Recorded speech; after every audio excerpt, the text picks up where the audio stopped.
yes, it's coming in 3, 2, 1. On the air with FDT-TV, the premier West Ham and Arsenal football podcast, brought to you every Monday by Michael Hawes and Ian Varker. Hello and welcome to episode 35 of On the Air with FDT-TV. Now, in a week where lots of sport has happened and my webcam has stopped working, I am, as always, joined by Mr. Michael Hawes. How are you doing? Yes, not too bad, mate. Not too bad. Bit disappointed with the football, which we'll come on to in a bit. But other than that, not too shabs. What about yourself? Yeah, a bit of flat. Bit of an up and down week. Bit of an up and down week, wasn't it? It was a little bit. We survived a game in Europe with a referee who's been done for match fixing several times, and then it looked a bit flat after that. But so should we do a quick roundup of the week's sport? Yes. So Mr. Leclerc won the Australian Grand Prix for Ferrari. So the first time it's been held there in a couple of years, which is nice to see because it's one of my favourite tracks. Amateur rider Sam Whaley-Cohen won the Grand National on a 50-1 horse of Noble Yeats, and he's now retiring because he's like 39 years old. Tiger Woods made his return to the Masters. Couldn't win it though. Rory McIlroy almost finishing second with a chip out the bunker on the last hole, meaning that the other guy won, and his name, Scotty Scheffler, so his name skipped my mind for a moment. And then we see a very undecisive game with Liverpool Man City. Although I do think we can draw the conclusion that it is still Liverpool. There was a number of contentious issues in that game for both teams, but Liverpool got the rub of the green more often than not. Yep. But yeah, so that's this week in sport. Obviously, Arsenal took on Brighton, the most uninformed team in the Premier League. Have you gone on holiday? Yeah, you want me to talk about it? I do, yeah. Unfortunately, mate, you have to relive it. You haven't got a choice. You have to relive it. Well, I don't even know where to start with that particular game. I think I summed it up.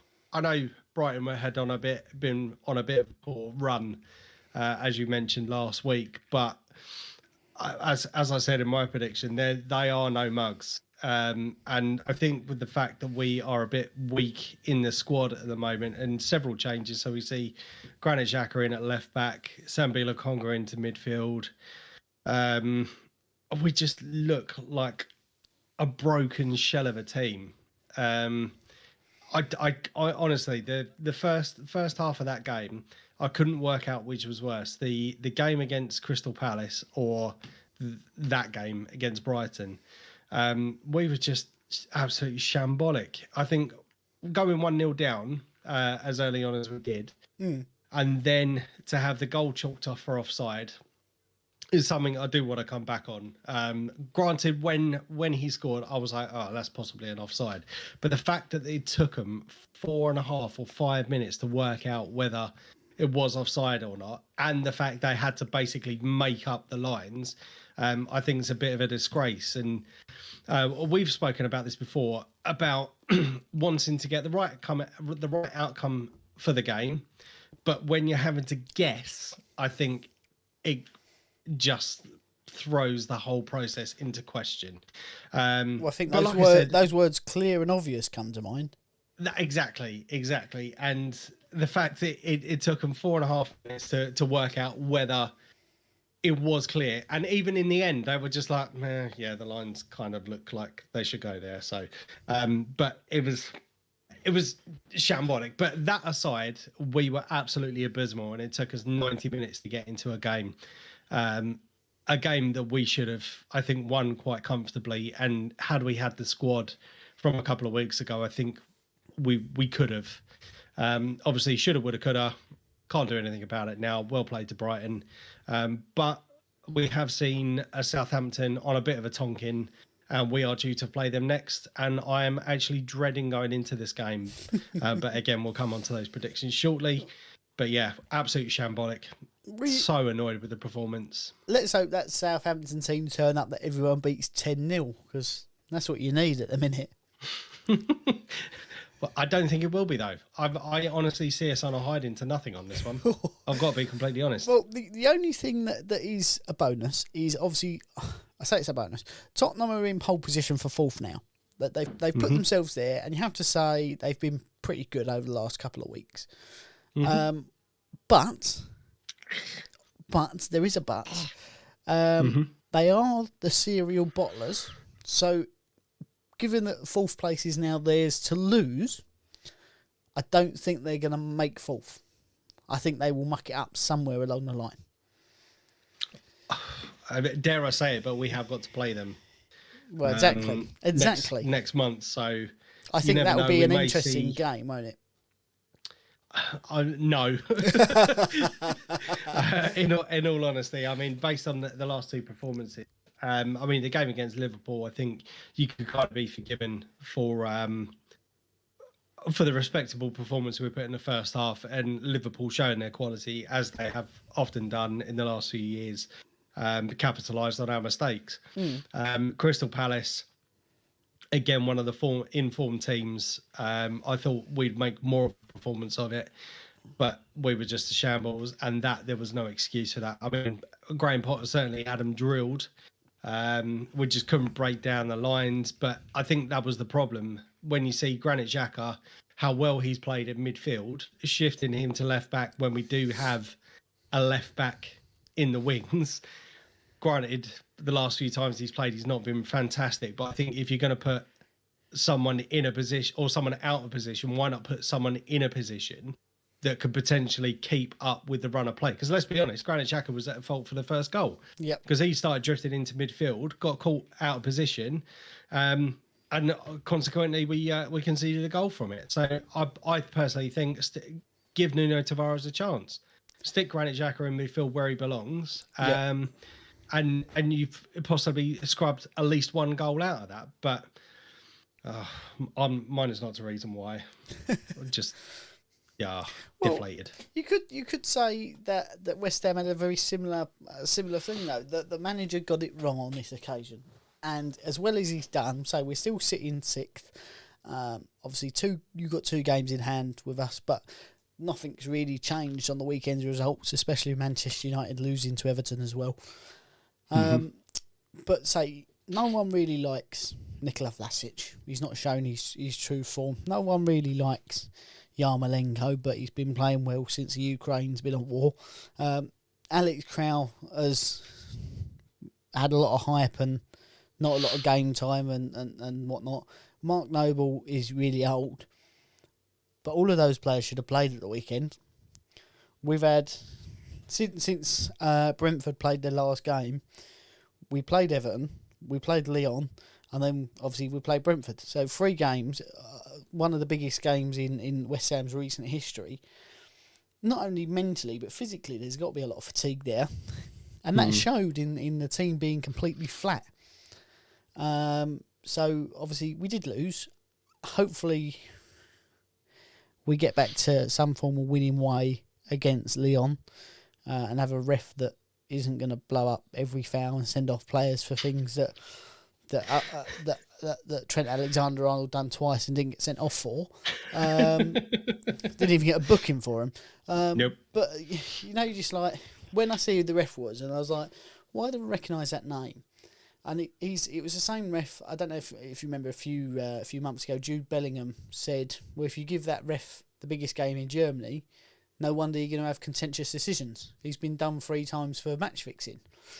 Well, I can tell you now, I guarantee you he's still match fixing. Because everything. Was he the one that got sent, where Bellingham got sent off for? That's it.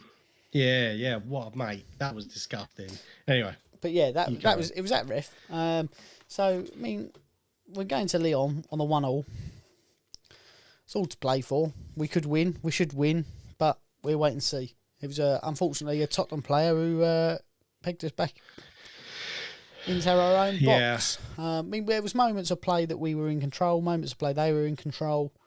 But they're like Mikel Antonio pulled out of a couple of challenges with the goalkeeper on the basis thinking actually Cresswell was given a red for nothing really.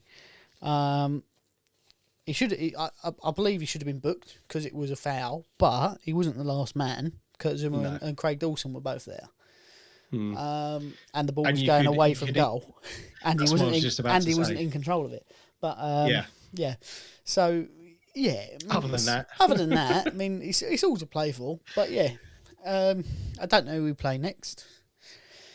I do. Go on. Who do we play next? You have got. He says. Oh, you have got. Burnley. I want to say Burnley. I think it might be Burnley, which I'm looking forward to, but not. They've got to make it work, because they lost against Norwich, didn't they? Too little, too late from Norwich. I think so. I think they're 7 points behind Everton, or are safe at the moment. But again, man, it's been such a funny year for results. Again, I mean, even looking at last year when we had a lot of the COVID behind closed doors, we did see some peculiar fixtures. But I'm not sure if it's a simple case of the teams are getting better, because I'd definitely say the Premier League is definitely a lot more competitive than we have seen it over previous years. Obviously, you're seeing some of the smaller clubs getting bigger investments from new owners and all that sort of stuff. So I suppose in that aspect of it, they are making it a bit more competitive. However, I think it's been from anyone from Liverpool down have been so hit and miss. I actually think this is one of the most exciting seasons I've seen in a long while, just because, I mean, let's be honest, at the start of the season, it was either going to be Manchester City or Liverpool or Chelsea. I think we're going to be the top runners. Chelsea have had a bit of a wayward season, but Manchester City or Liverpool certainly are running away with it again. And to be honest, I wouldn't be surprised if you see the same thing over the next couple of years as well. But I'd say from third down, it's just been hit with inconsistencies, whether that be injuries or just off performances. It's made it a lot more interesting. Yeah. Oh yeah, definitely. We think you got the gap between Liverpool and Man City, Liverpool and Chelsea is fairly big. Mm-hmm. The smaller gap between obviously like Arsenal, Tottenham and Chelsea, but even so, from Tottenham to Wolves is 8 points from fourth to eighth. Then there's a big gap, but then when you look at it realistically, from ninth to 17th is 12 points. It's not four good games at the end part of the season. You're going to lift you from relegation to mid-table. You know, I know exactly what you mean. I do have a point to make though about things. Everton, people are saying they're going down. They're in really bad form. Obviously, they've got a good result against Manchester United. We had a discussion about who's the better manager, Steven Gerrard or Frank Lampard. Now, Steven Gerrard's had a lot longer to work with his players. He's brought in some of his own players. I know Lampard brought in Dele Alli, but I don't know if that was him or the ownership. They both have the same record at the minute, although Everton have won more recently. So, at the last 6 games, they've both lost 4 and won 2. If you take it out the last 4 games, Aston Villa have lost all 4. Everton have won 2, lost 2. So, it's an interesting one because you don't see people moaning about Steven Gerrard. Oh, it was just unlucky. They played some good football. Everton have been playing some good football. We've just been unlucky, not been able to hit the back of the net. I don't think they're going down.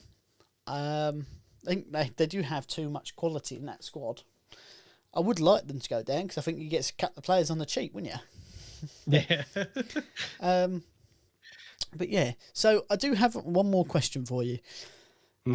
Big news today. I say big news. It's being made into a headline story. It's a player that I think you've been linked with a few times. Ruben Neves from Wolverhampton Wanderers, obviously a very young captain, Portuguese player, absolutely bossed it in the Championship with some wonder goals, has done some of them in the Premier League, but not as prolific, I suppose, is probably the best way to describe him. Mm-hmm. Do you want him at Arsenal?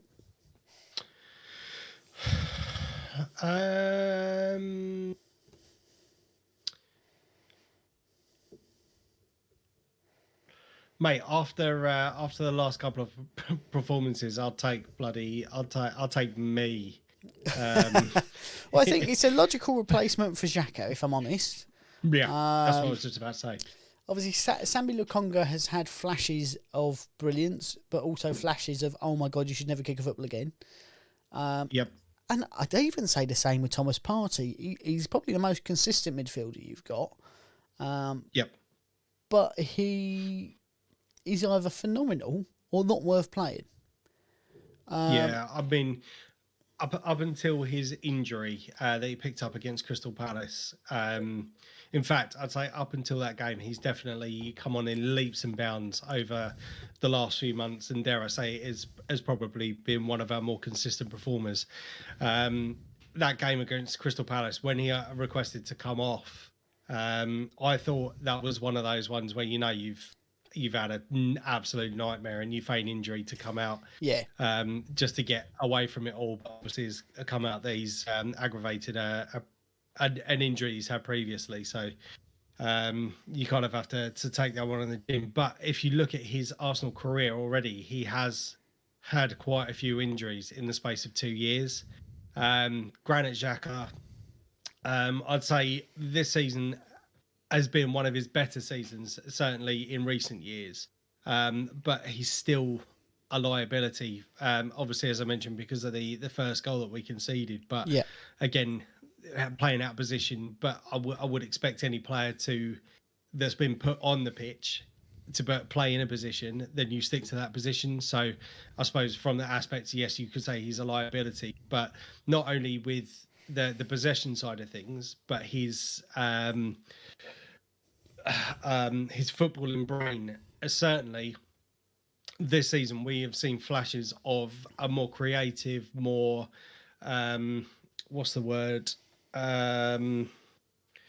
more creative, more dynamic. I think where he's wanting to play not just the sideways or the backwards pass, but he'll look for through balls. He'll not afraid to take on players. But I think with Thomas Partey being beside him and potentially there to kind of mop up any mistakes, because I don't know whether you have noticed this or not, but certainly over the last few weeks, Thomas Partey's played more in a deeper position and Granit Xhaka's pushed up a little bit more. But now I suppose with him out injured, he's now having to do the defensive side of things as well. And where you get those nutty boy challenges coming. The nutty boy challenges and the lack of confidence on the ball, because there's no one really there behind him to kind of sweep up after him. And that's one of the things I'm worried about for the next few weeks. But I suppose with Neves, it's from what you see of him at Wolves, certainly in the games that I've seen him, he does have that dynamism. He does have a pass on him, not afraid to get stuck into tackles, but to do it more consistently, and I would say to a better level than what Granit Xhaka would do for us. Yes, I would take him. Yes. Yeah. Well, I think you made some good points there with Xhaka. I think he's reached emotional maturity later in his career than some players do, and he's now starting to play for Arsenal a bit more like he plays for Switzerland. Mm-hmm. In that feeling of if anything's going to happen, it's really going to go through him. I just think it's maybe a little too late in his career to really become that sort of world superstar that he was touted to be sort of 5-6 years ago. But yeah, so shall we move on to some predictions then? Yes, 100%. So we'll just recap on the last week's predictions. So as I mentioned, Arsenal versus Brighton, I had 2-1 to Arsenal. You had 3-0 to Arsenal. Obviously, we know the score. Very disappointing, 2-1 to Brighton on that occasion, so no points for either of us. Brentford versus West Ham. I think we both said on this particular game would depend on how you get on at in the Europa League. Yep. And it was, I think you summed it up really well. The fact that it was obviously a tiring game, and you kind of had to put your all into it. But you had 1-1, I had 2-2, and obviously we know the score was 2-0. Yep. So no points for either of us there. Doing really well so far. Manchester City versus Liverpool. You said for 3-2, and I had 1-1. And by God, was I so glad that they got the goal offside. It wasn't offside though, was it? Come on. It wasn't offside. For the purposes of me winning points, it was offside. But also Riyad Mahrez right at the end. What the hell was he thinking? So obviously the score was 2-2. So that's 1 point to me, 0 points to you. So that's 1 point for the week. And that moves the season totals. Thus follows. Ian, you are on 46 and I'm on 38. Ooh. So, I've managed to claw a point back. There's still games to play, though. There's still games to play. Exactly. Now, before we make the predictions, should we just touch on that Man City-Liverpool game? I sort of forgot about it. So, Man City scored really early on, and in the first 10 minutes were making Liverpool look silly. Now, they brought down Man City players quite often with some challenges that you're seeing actually any other team has a yellow card. And then 8 minutes in, they're 1-0 down. Alisson brings down Gabriel Jesus after his sandwich with Van Dijk. And quite clearly a foul, whether it was a push from Van Dijk or a clip from Alisson, a bit hard to tell at full speed, VAR didn't even look at it. How can you say that that's fair or fair play in the sense that any penalty decision or potential foul in the box, incident in the box, is meant to be looked at? They didn't even bother looking at it.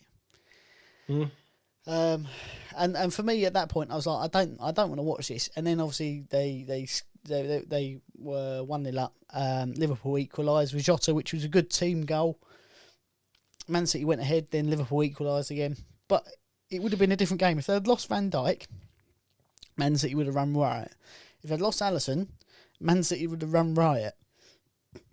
If they'd have lost Fabinho in the second half as well. Exactly. There's challenge on Bernardo Silva.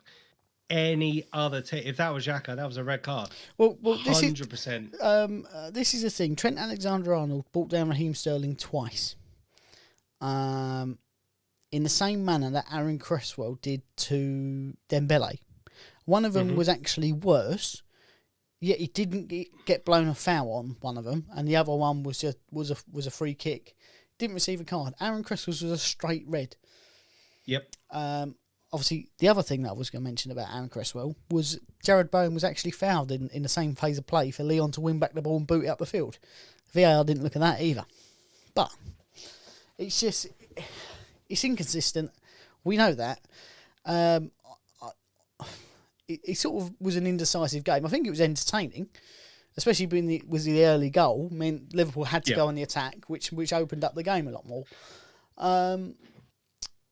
But I do think City deserved to win that. 100%, and that's not just because I'm an anti-Liverpool fan. I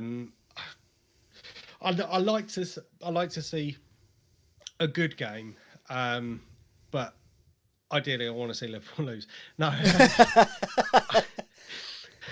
I again, it's something I know we have joked about it several times on this channel, but they just seem to get so many decisions for them. I think it's absolutely disgusting. But at the same time, I suppose I'm looking at it from a blinkered perspective. I don't watch them week in, week out to know the decisions that go against them. But I can imagine that there's not that many decisions that go against them. No, you wouldn't want to watch them week in, week out. It'd wind you up.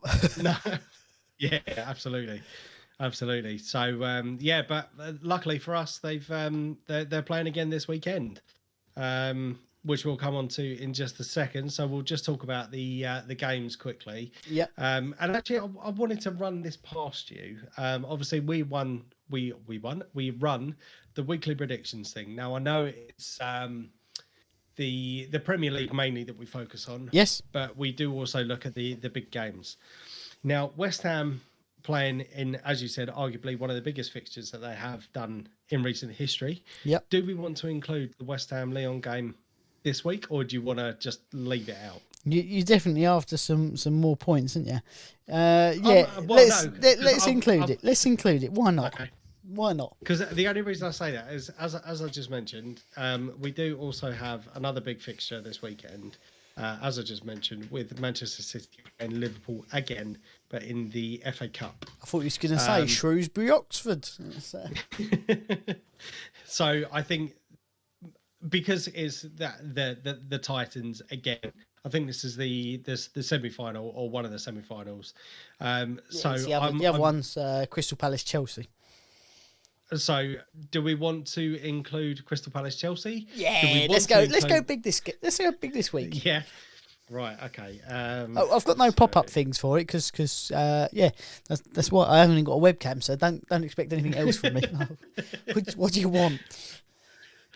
Right. So then we go Crystal Palace versus Chelsea. So do you want me to take it away first while you're sorting out admin with West Ham Burnley?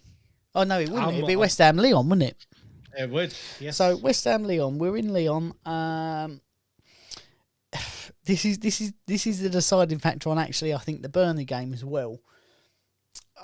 If we can get some good rest in, some good recovery, I think we beat them.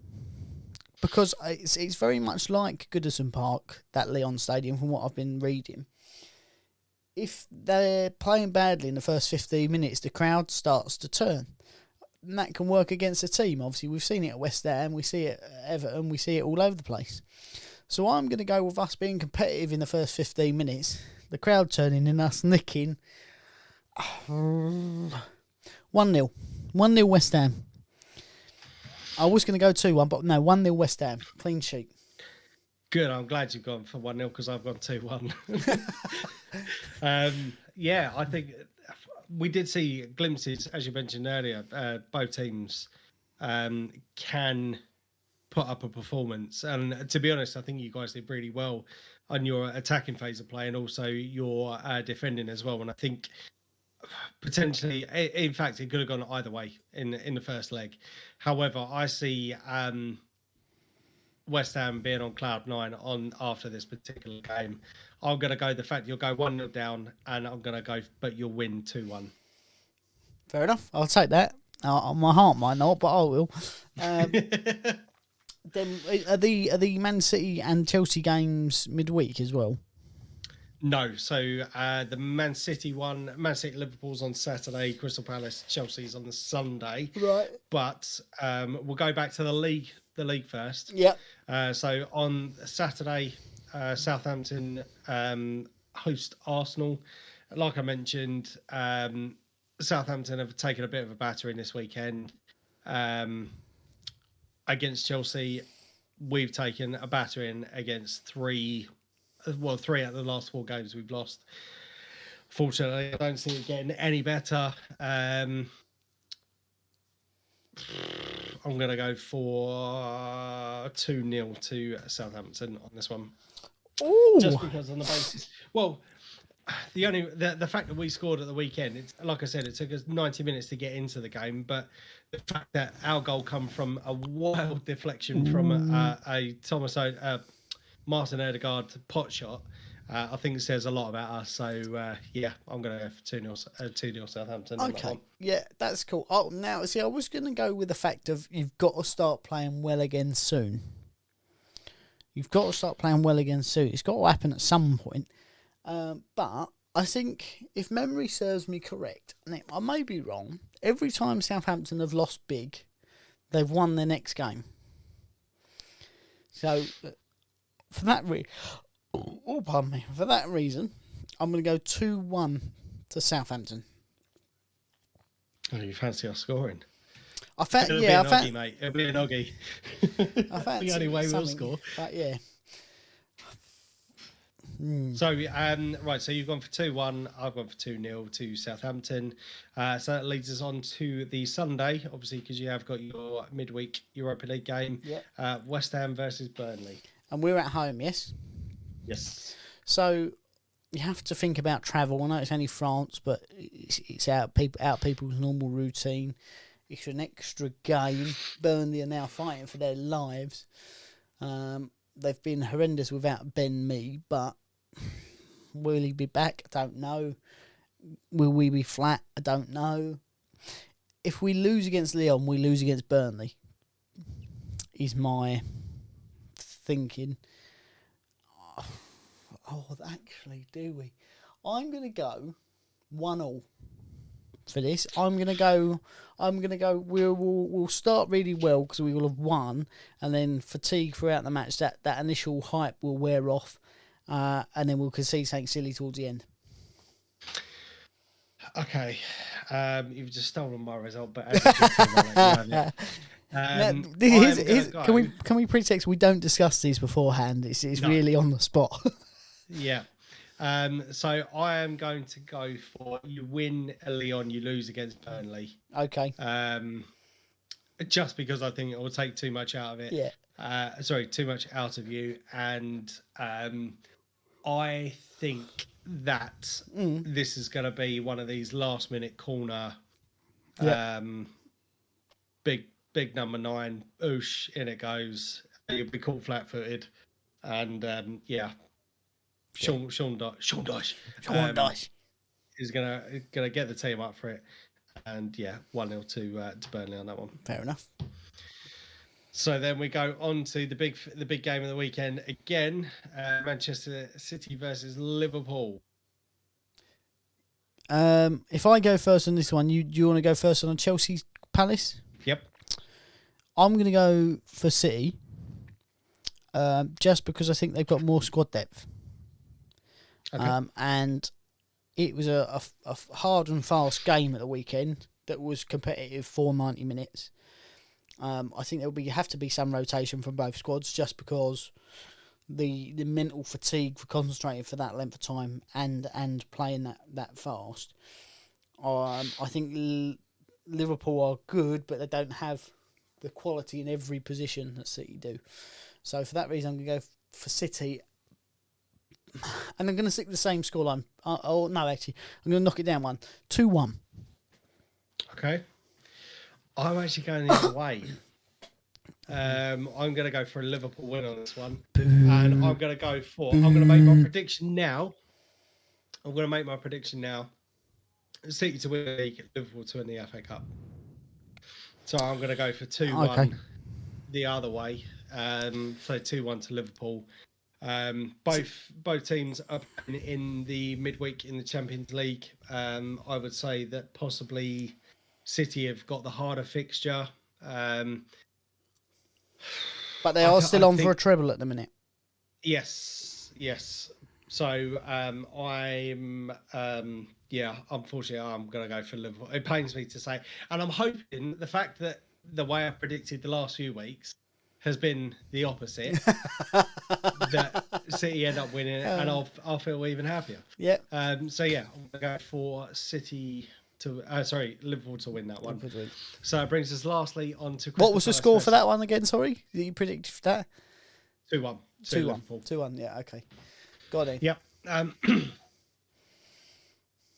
So finally, that brings us on to Crystal Palace versus Chelsea. Big game, I think, for Crystal Palace, certainly. It is possibly one of the biggest games, again, in recent history, getting to a semi-final. They did lose against Leicester at the weekend, but I think that's possibly with a view or one eye kind of on the FA Cup. I would love to see Crystal Palace beat Chelsea. But Chelsea, I suppose, have been a bit hit and miss in recent weeks. But I'd say on the grand scheme of things, could win this quite comfortably. Do you know what? I'm gonna be optimistic on this one. I'm gonna go for Crystal Palace to win 2-1. Fair enough. Now, see, there's a big thing in the Crystal Palace midfield called Conor Gallagher. He can't play because he's a Chelsea player. Yep. And I think that may be pivotal in this game because he's phenomenal. And I think, if I'm totally honest, we will possibly see him replacing N'Golo Kante in a Chelsea team next season. So for that reason, and the reason that Timo Werner seems to have found some form out on the right, I'm going to go 4-0 Chelsea. Oh.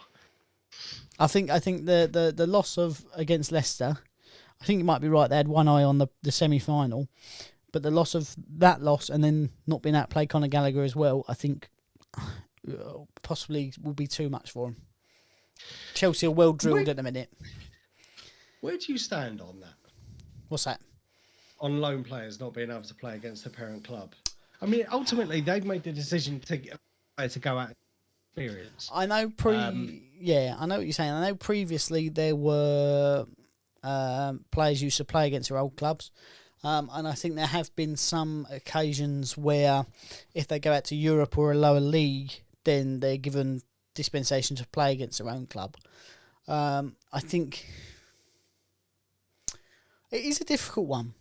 It is a difficult one because you want that player to play as much as possible, but actually, when it comes down to it, could Colin Gallagher be the downfall of Chelsea in this game? Yes, he could. And actually, it benefits the player, but it doesn't benefit the club as a whole, does it? So yeah, it's difficult. If he weren't in form and he weren't likely to get in a team, then I would say, yeah, let him play. But if he's in the form that he is, I think he'll probably win Young Player of the Year. Then, yeah, I wouldn't want him playing against me. Got to be honest. But yeah, I don't know. I don't know. There's pros and cons for both sides of that argument, and I don't really know where I sit. A little bit on the column A, a little bit in column B. Okay. Sorry, indecisive there. No, that's fine. That's fine. You just tried not to move too much on that fence post, mate. Right. So just to recap of the scores. Leon versus West Ham. You've gone for 1-0. I've gone to 2-1 to West Ham. Southampton versus Arsenal. You've gone for 2-1. I've gone for 2-0. West Ham versus Burnley. You've gone for 1-1. I've gone for 1-0 to Burnley.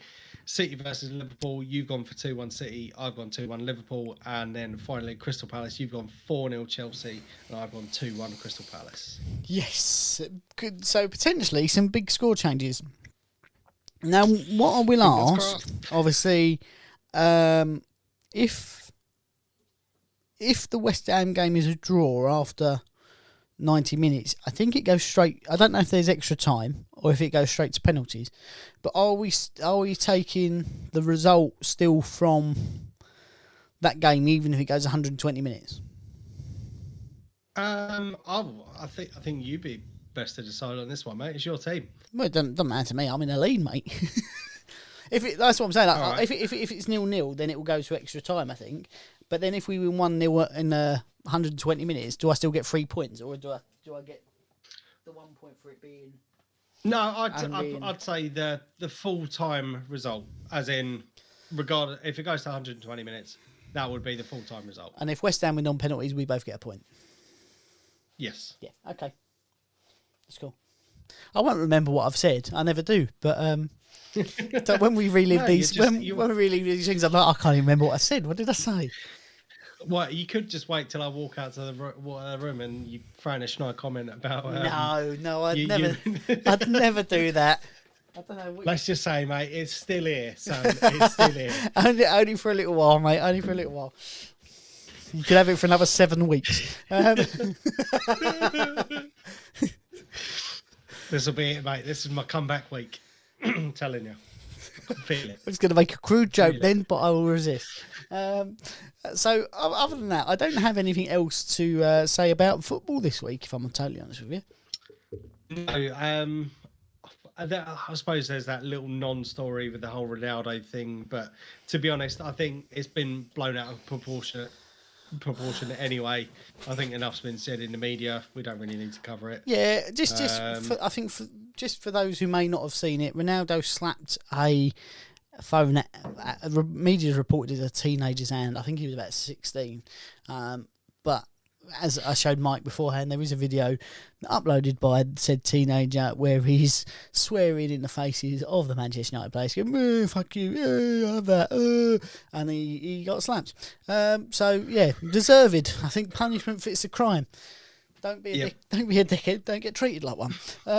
Yep. Yeah. So, other than that, that's us. it, really. Yeah, that's a sound note for us to end on, isn't it? Don't be a dickhead. Getting beaten up. Don't be a dickhead. Don't beat your wife up. Well, unless she's being a dickhead. No. Let's not go there. That's a bad joke. That was a joke. Yes. Yeah. So until next week, then I've been Ian. I've been Mike. Hopefully my webcam will work next week, and we will see you very, very soon.